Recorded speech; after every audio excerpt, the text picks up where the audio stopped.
തമിഴ് രാഷ്ട്രീയം പുതിയ അധ്യായത്തിലേക്ക് കടക്കുമ്പോൾ തമിഴ് മണ്ണിൽ എം.കെ. സ്റ്റാലിൻ പടുതുയർത്തിയ ഡി.എം.കെ രാഷ്ട്രീയം നിലം പൊത്തുമോ? നടൻ വിജയുടെ രാഷ്ട്രീയത്തിലേക്കുള്ള കടന്നുവരവോടെ ഏറെക്കുറെ തമിഴ് രാഷ്ട്രീയത്തിലെ കാതലായ ചർച്ച ഇത് തന്നെയാണ്. സൂപ്പർ താരം വിജയ് 2026 നിയമസഭാ തെരഞ്ഞെടുപ്പിൽ മുഖ്യമന്ത്രി സ്ഥാനാർത്ഥിയാകുമെന്ന് അദ്ദേഹത്തിന്റെ പാർട്ടിയായ തമിഴക വെട്രി കഴകം ഔദ്യോഗികമായി പ്രഖ്യാപിച്ചു കഴിഞ്ഞു.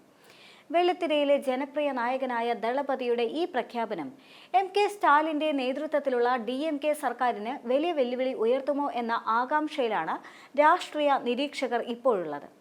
സംസ്ഥാന രാഷ്ട്രീയത്തിൽ ടി.വി.കെയെ ഒരു നിർണായക ശക്തിയായി വളർത്തുക എന്ന ലക്ഷ്യത്തോടെ നടൻ വിജയ് ഈ വർഷം സെപ്റ്റംബർ മുതൽ തന്നെ ഡിസംബർ വരെ തമിഴ്നാട് മുഴുവൻ പര്യടനം ആരംഭിക്കാനൊരുങ്ങുകയാണ്.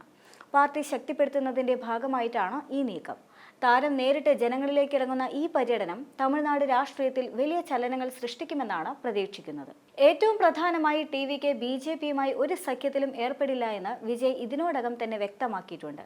ഇത് അദ്ദേഹത്തിന്റെ മതേതര നിലപാടിനെ കൂടെയാണ് വ്യക്തമാക്കുന്നത്. തമിഴ് മക്കളുടെ ഇഷ്ടനടൻ ഇളയ ദളപതി വിജയിയുടെ വരവിനെക്കുറിച്ച് വർഷങ്ങളായി തമിഴ്നാട് രാഷ്ട്രീയത്തിൽ അഭ്യൂഹങ്ങൾ പ്രചരിച്ചിരുന്നു. ഒടുവിൽ ഈ ഊഹാപോഹങ്ങൾക്ക് വിരാമമിട്ട് 2024 ഫെബ്രുവരിയിലാണ് തമിഴക വെട്രി കഴകം ഔദ്യോഗികമായി നിലവിൽ വന്നത്. 2024 ലോക്സഭാ തെരഞ്ഞെടുപ്പിൽ മത്സരിക്കില്ല എന്ന് അന്ന് തന്നെ വിജയ് പ്രഖ്യാപിച്ചിരുന്നു. പകരം 2026 നിയമസഭാ തെരഞ്ഞെടുപ്പിൽ ശക്തമായ അടിത്തറ കെട്ടിപ്പടുക്കുന്നതിനും ജനകീയ പിന്തുണ ഉറപ്പാക്കുന്നതിനും ശ്രദ്ധ കേന്ദ്രീകരിക്കാനായിരുന്നു അദ്ദേഹത്തിന്റെ തീരുമാനം.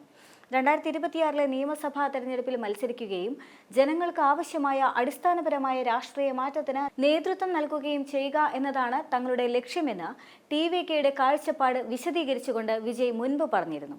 അദ്ദേഹത്തിന്റെ രാഷ്ട്രീയ പ്രവേശനം ഒരു താൽക്കാലിക പ്രകടനമല്ല എന്നും ദീർഘകാല ലക്ഷ്യങ്ങളോടെയുള്ളതാണ് എന്നും ഈ വാക്കുകൾ സൂചിപ്പിക്കുന്നുണ്ടായിരുന്നു. വിജയുടെ മുഖ്യമന്ത്രി സ്ഥാനാർത്ഥി പ്രഖ്യാപനത്തോടെ അദ്ദേഹത്തിന് മുൻപിൽ ഇനിയുള്ളത് വലിയൊരു വെല്ലുവിളിയാണ്. പുതുതായി ആരംഭിച്ച ഒരു പാർട്ടിയെ നയിച്ചുകൊണ്ട് തമിഴ്നാട് നിയമസഭാ തെരഞ്ഞെടുപ്പിൽ മികച്ച പ്രകടനം കാഴ്ചവെക്കുക എന്നത് മാത്രമല്ല അദ്ദേഹത്തിന്റെ ദൗത്യം. മുഖ്യമന്ത്രി എം.കെ. സ്റ്റാലിനെ സ്ഥാനഭ്രഷ്ടനാക്കാനുള്ള ശ്രമത്തിൽ ഭരണകക്ഷിയായ ഡി.എം.കെയുടെ ശക്തമായ രാഷ്ട്രീയ അടിത്തറയെയും വെല്ലുവിളിക്കേണ്ടതുണ്ട്. ഒരു വർഷം പോലും തികയാത്ത ഒരു രാഷ്ട്രീയ പാർട്ടിയെ സംബന്ധിച്ചിടത്തോളം ഇത് അത്യന്തം ശ്രമകരമായ കാര്യമായി തോന്നാമെങ്കിലും നടൻ എന്ന നിലയിലുള്ള വിജയുടെ ജനപ്രീതിയെ അത്ര വില കുറച്ച് കാണാനുമാകില്ല.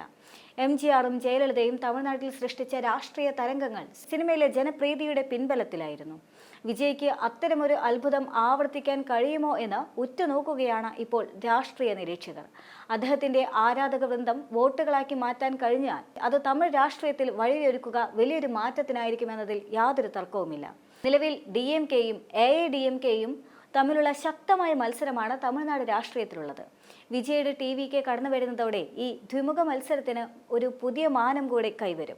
അഴിമതിയും ജനക്ഷേമവുമാണ് വിജയ് പ്രധാന പ്രചരണ വിഷയങ്ങളാക്കാൻ സാധ്യത. ഒപ്പം തമിഴ്നാട് ദേശീയതയിലും ദ്രാവിഡ രാഷ്ട്രീയത്തിലും അദ്ദേഹത്തിന്റെ നിലപാടുകളും നിർണായകമാകും. എന്തായാലും 2026 തമിഴ്നാട് തെരഞ്ഞെടുപ്പ് പോരാട്ടം പ്രവചനാതീതവും ആവേശകരവുമാകുമെന്ന കാര്യത്തിൽ യാതൊരു സംശയവുമില്ല. ദളപതിക്ക് എം.കെ. സ്റ്റാലിന്റെ കോട്ട തകർക്കാൻ കഴിയുമോ എന്നത് കാത്തിരുന്ന് തന്നെ കാണേണ്ടിയും വരും.